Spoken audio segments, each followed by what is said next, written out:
अब हम इस वीडियो में 4.5 एनसीईआरटी का नेचर ऑफ रूट्स के बारे में जानेंगे कि नेचर ऑफ रूट्स होता क्या है। कि नेचर ऑफ रूट्स का जो फार्मूला है D equal to B square minus 4ac। देखिए इधर 4.5 नेचर ऑफ रूट्स।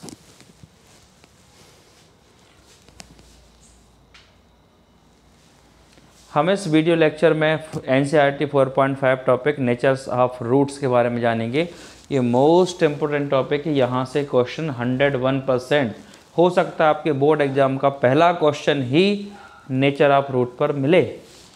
तो नेचर ऑफ रूट को डी से नोट करते हैं। इसका फॉर्मूला होता है बी स्क्वायर माइनस 4ac। अगर डी की वैल्यू 0 हो, डी की वैल्यू 0 हो, यहाँ रख दो 0, तो बी स्क्वायर होता है 4ac के इक्वल।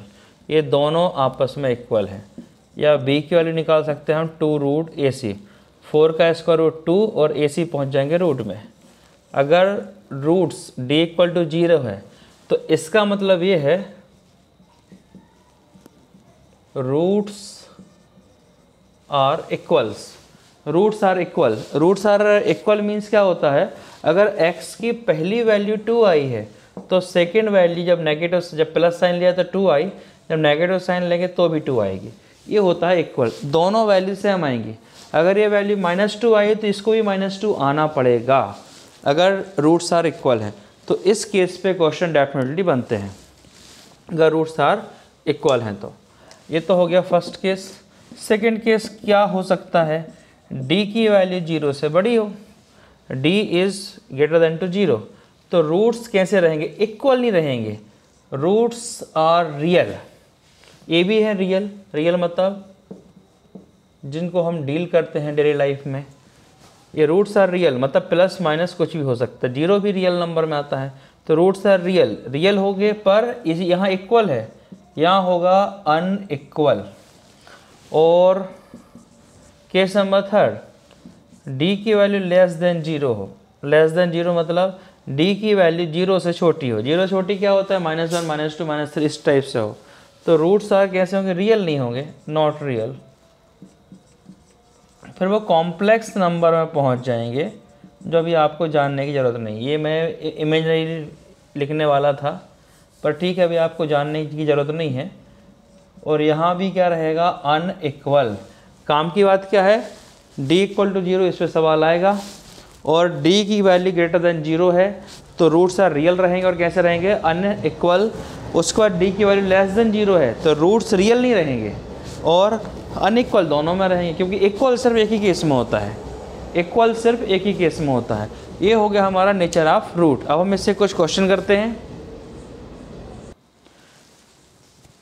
एग्जाम्पल नंबर 16 में बोला है, एक क्वेश्चन है डिस्क्रीमेंट निकालने का और नेचर ऑफ रूट निकालने का। डिस्क्रीमेंट को डी बोलते हैं, मैं फार्मूला बता चुका हूँ, बी स्क्वायर माइनस 4ac।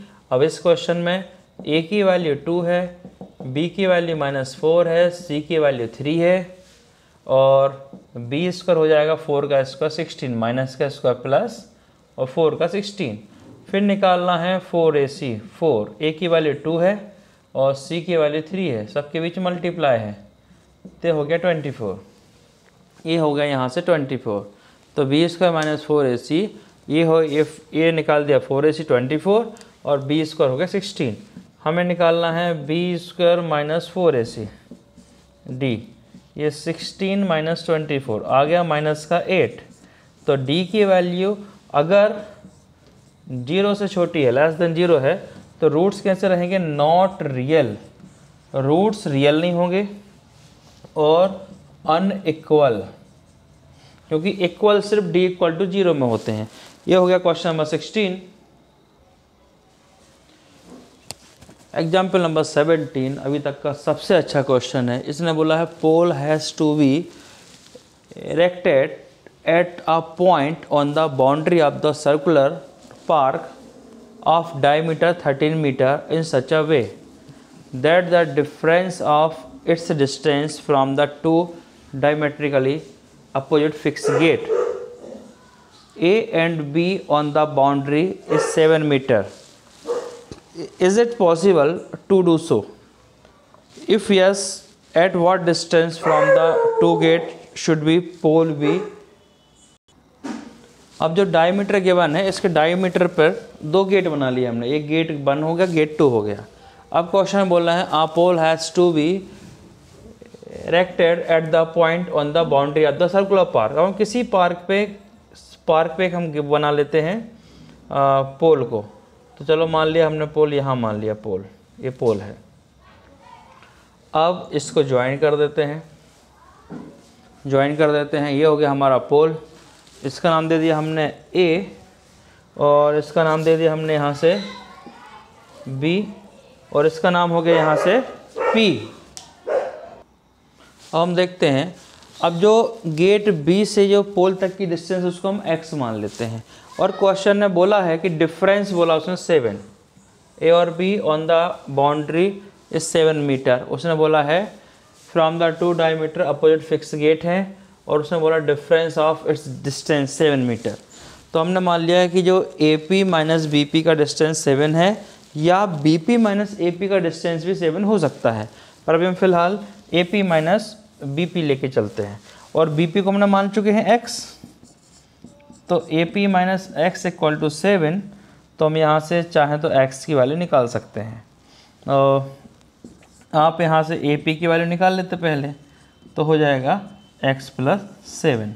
अब ये AP हो गया x प्लस 7, ये हो गया x और हमने ये 90 बना के रखा था, पोल को सीधा रखा है।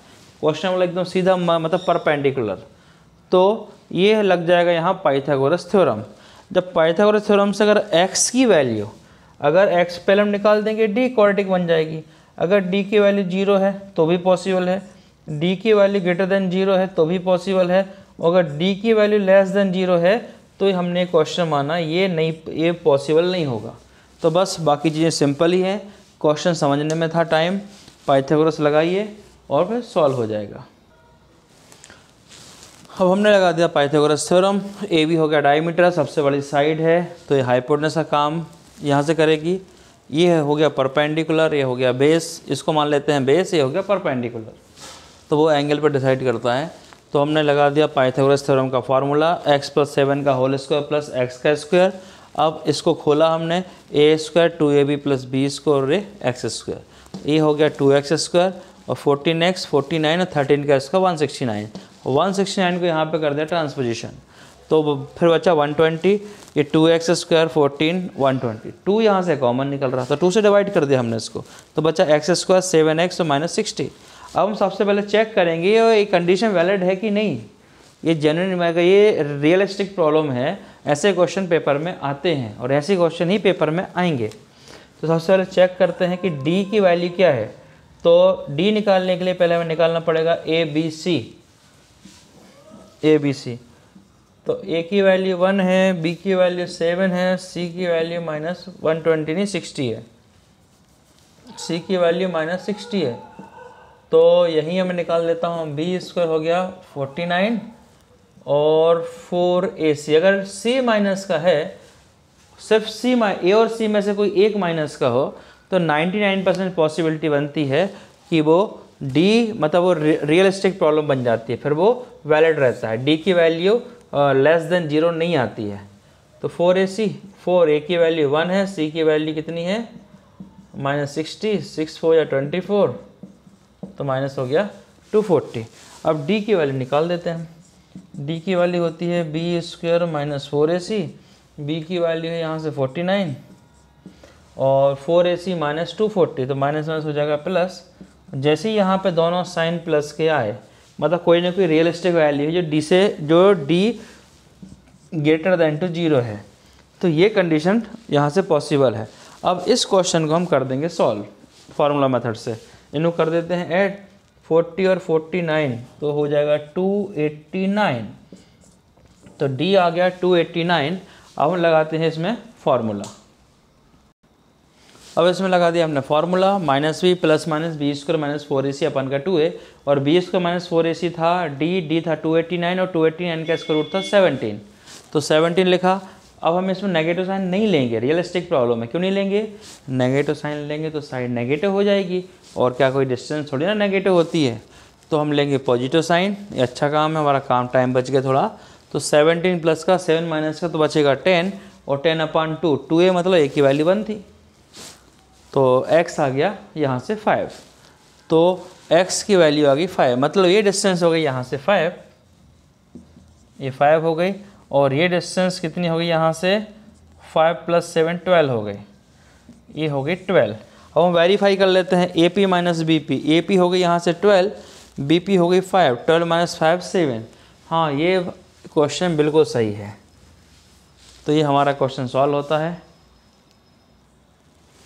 नेक्स्ट 18 नंबर क्वेश्चन है, एग्जाम्पल 18, उसमें बोला डिस्क्रीमेंट निकालो, नीचे आप रूट्स बताओ और उसके बाद x की वैल्यू बताओ। ऐसे फालतू चीज़ें बात कर रहा है।